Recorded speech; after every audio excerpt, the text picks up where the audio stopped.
ਤਾਂ ਪਹਾੜੀ ਇਲਾਕਿਆਂ ਤੇ ਬਰਫ਼ਬਾਰੀ ਨਹੀਂ ਹੋਈ, ਜਿਸ ਕਰਕੇ ਗਲੇਸ਼ੀਅਰ ਰਿਚਾਰਜ ਨਹੀਂ ਹੋਏ। ਪੰਜਾਬ, ਹਰਿਆਣਾ, ਰਾਜਸਥਾਨ ਦੇ ਵਿੱਚ ਵੱਡੀ ਸਿਰਦਰਦੀ ਆਉਣ ਵਾਲੇ ਸਮੇਂ ਦੇ ਵਿੱਚ ਵੀ ਹੋ ਸਕਦੀ ਹੈ, ਕਿਉਂਕਿ ਪਹਾੜੀ ਇਲਾਕਿਆਂ 'ਚ ਜਿਸ ਮੌਸਮ ਦੇ ਵਿੱਚ ਇਹ ਉਮੀਦ ਸੀ ਕਿ ਗਲੇਸ਼ੀਅਰ ਰਿਚਾਰਜ ਹੋਣਗੇ, ਪਰ ਨਾ ਮਾਤਰ ਬਰਫ਼ਬਾਰੀ ਪੈਣ ਕਰਕੇ ਇੱਕ ਵੱਡੀ ਜਿੱਥੇ ਚਿੰਤਾ ਦਾ ਵਿਸ਼ਾ, ਉੱਥੇ ਹੀ ਹੁਣ ਇੱਕ ਰਾਹਤ ਦੀ ਖਬਰ ਇਹ ਹੈ ਕਿ ਫਿਲਹਾਲ ਬਰਫ਼ਬਾਰੀ ਹੈ ਜਿਹੜੀ ਉਸ ਦੀ ਸ਼ੁਰੂਆਤ ਹੋਈ ਹੈ, ਪਰ ਬੜੀ ਦੇਰੀ ਨਾਲ ਹੋਈ ਹੈ। सोलांग घाटी, मनाली, रोहतांग दे विच बर्फबारी की शुरुआत हुई है, पर बड़ी देरी दे नाल हुई है। बड़ी देरी दे नाल ग्लेशियर रिचार्ज होने देगी कुछ मायने। आखिरकार किन्ने MM जो है वो फर्क बरसातां ते पेगा, तो दूजे पासे किन्नी क्वांटिटी दे विच किन्ने मिलियन एकड़ फुट पानी जिहड़ा दरियावां दे विच पहाड़ी इलाकों तो डिगना सी वो घटेगा, क्योंकि इसका सीधा संबंध पंजाब, हरियाणा, राजस्थान ते डायरैक्टली तौर पर है, क्योंकि पंजाब एक दरियाई सूबा है। पहाड़ी इलाकों तो ग्लेशियर पिघल के पंजाब दे विच पानी के रूप च डिगदे आ, पर जे ग्लेशियर ही रिचार्ज नहीं हुई, 125 साल का रिकॉर्ड टुट चुके हैं कि इस बार जिहड़ी है वो बरसात अते बर्फबारी बड़ी देरी नाल हुई है। मैं चंडीगढ़ से आई हूँ। मैंने इस मनाली में फर्स्ट टाइम स्नोफॉल देखा है और अटल टनल के पास हमें रेस्क्यू किया गया था। और जो भी लोग यहाँ पे आ रहे हैं, प्लीज 4x4 में आए, 4x2 में मत आए, क्योंकि 4x2 में आना बहुत ज्यादा डेंजरस है और यहाँ पे बहुत ज्यादा मजा आ रहा है। हम घूमने के लिए आए थे मनाली। अटल टनल से जब हम निकले, वहाँ पे एकदम से बहुत तेज बर्फ पड़ गई और उस चक्कर में हम वहाँ पे फंस गए। जो भी भाई आए, मैं उनसे ये कहना चाहता हूँ, वो अपनी गाड़ी से यहाँ ना आए और 4x4 गाड़ी लेके आए। तो ऐसे खबर ते समीक्षा राणा ज़्यादा जानकारी दी सांझ पाएंगे। समीक्षा, बर्फबारी की शुरुआत हुई है पर बड़ी देरी नाल हुई है। इसनूं मौसम विग्यानी किवें देख रहे हैं, क्योंकि सैलानियों ने तो इस मौसम का लुत्फ लैना ही है, सीधे तौर पर असर जियोग्राफिकली जरूर इसका पेगा। बिल्कुल, देखिए, लंबे समय से चल रहे सूखे के बाद अब प्रदेश में बारिश और बर्फबारी का दौर शुरू हुआ है, जिसके बाद लोगों के चेहरे भी अब खिलने शुरू हुए हैं। क्योंकि अगर जनवरी महीने की बात करें तो जनवरी महीने से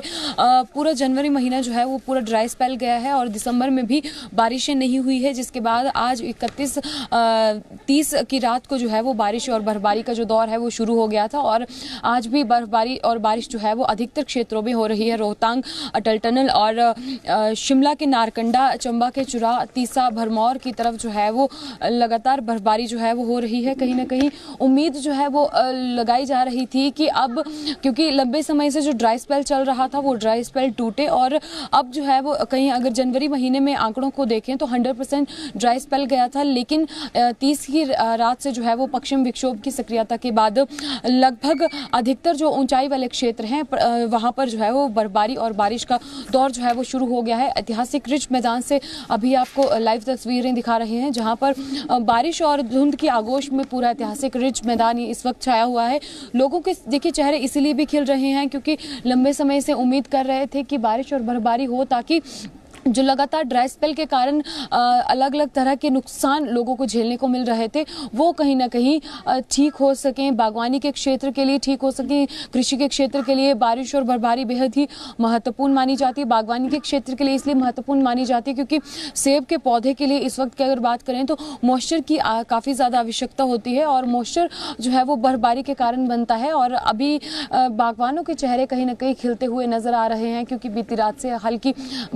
बर्फबारी जो है वो हो रही है। नारकंडा और ऊपरी क्षेत्रों में लाहौल स्पीति, कुकुमसेरी और अन्य क्षेत्रों की बात करें तो ऊंचाई वाले क्षेत्रों में बर्फबारी का दौर शुरू हो गया है, और अधिकतर पूरे प्रदेश भर में इस वक्त बारिश जो है वो हो रही है, और इसी का प्रभाव मैदानी इलाकों में भी पड़ता है। बिल्कुल, देखिए, बहुत ज़्यादा ज़रूरी पहाड़ी क्षेत्रों में बर्फबारी का होना बन जाता है, क्योंकि ग्लेशियर्स जो हैं वो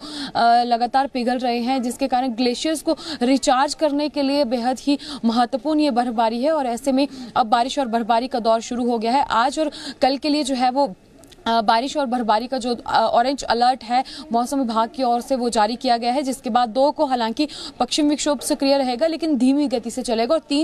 3 फरवरी के बाद फिर से दोबारा ये जो बारिश और बर्फबारी का दौर है वो शुरू हो जाए, क्योंकि लंबे समय से उम्मीद की जा रही थी कि बारिश और बर्फबारी हो, ताकि क्योंकि पहाड़ी क्षेत्रों के लिए काफ़ी ज़्यादा महत्वपूर्ण मानी जाती है और इसी का प्रभाव मैदानी इलाकों में भी दिखाई देता है। तो अब फरवरी महीने में बिल्कुल उम्मीद की जा रही है कि शिमला का ऐतिहासिक रिज मैदान पर भी यहाँ पर बर्फबारी हो और अधिकतर क्षेत्रों में जहां पर क्योंकि कम बर्फबारी दर्ज की जाती है और इस वक्त जहां बर्फबारी दर्ज की जाती थी पिछले 2 साल पहले अगर, तो वहां पर भी अब ये दौर शुरू हो जाए। जी बिल्कुल समीक्षा, मौसम विभाग ने कोई स्टडी इस ते कीती है कि आखिरकार मौसम 'ਚ ਇਸ ਨੂੰ ਤਬਦੀਲੀ बनी है? देखो कुदरत ਦੇ हथ है बर्फबारी पैना ਜਾਂ ना पाना, पर यह क्लाइमेट ते बहुत बड़ा प्रभाव पा सकता है, क्योंकि इस नाल सीधे तौर पर मनुखी जीवन ते जिहड़ी है वो प्रभाव डायरैक्टली पेगा। कोई स्टडी जिहड़ी सामने आ सकी कि आखिरकार स्नो कवर जिहड़े एरिए सी उन्हां लई की कुछ जिहड़ी तजवीज़ मौसम विभाग की रह सकती है, तो फिलहाल हुण कितनी मात्रा दे विच जिहड़ी है वो स्नो पहाड़ां ते जिहड़ी पएगी, जिस तो बाद जिहड़े ग्लेशियर रिचार्ज होणगे?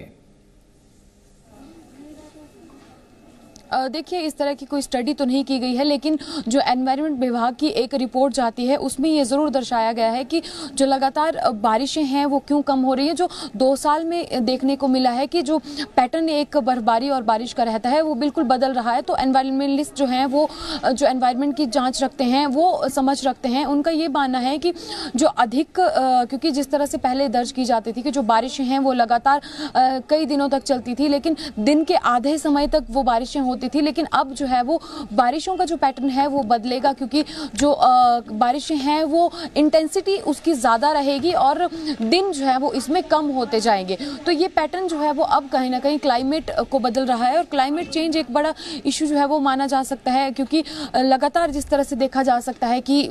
लंबे समय से, क्योंकि 2 साल से ये पैटर्न बनता आया है, पिछले साल और इस साल की अगर बात करें तो जिस समय बर्फबारी का दौर होता था और शिमला में और जितने भी पहाड़ी क्षेत्र हैं वहाँ पर, तो इस समय जो है वो बिल्कुल ड्राई स्पेल रहता है और उससे 2 साल अगर पहले की बात करें तो मौसम जो है वो बिल्कुल सामान्य रहते थे। हालांकि जो एनवायरनमेंट की समझ रखते हैं, परख रखते हैं, उनका ये मानना है कि ये जो पैटर्न बन रहा है, क्योंकि मानसून में भी देखा गया कि जो बारिशें हैं वो इंटेंसिटी उसकी ज़्यादा है, आवर्स जो है वो कम हो रहे हैं, डेज कम हो रहे हैं, लेकिन इंटेंसिटी बारिश की ज़्यादा रहेगी। तो ये पैटर्न जो है वो बिल्कुल कहीं ना कहीं बदलता हुआ नजर आ रहा है और आने वाले समय में देखना होगा कि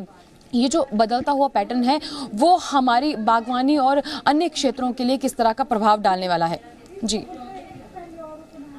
ठीक, बहुत शुक्रिया समीक्षा ज़्यादा जानकारी की सांझ पाने वास्ते। पर यह पीक सीजन दे विच जिहड़ी है वो बर्फबारी हिमाचल के पहाड़ी इलाकों ते नहीं हुई, सीधे तौर पर इसका असर इन्हां सूबे ते पेगा जिहड़े कि राइपेरियन स्टेट्स ने, खास करके पंजाब ते बिजली उत्पादन दर ते की कुछ प्रभाव पएगा फिलहाल नहीं पता लगेगा। फिलहाल जिहड़ा ठंड के मौसम च बिजली की खपत भी घट है, प्रोडक्शन भी घट होती है, तो यह गर्मियों के सीजन च पता लगेगा कि आखिरकार कट हुण किन्ने लगते हैं। तो दूजा वड्डा प्रभाव इस ते पेगा कि आखिरकार मौसम विग्यानी इसनूं किहड़े लिहाज नाल देखदे आ।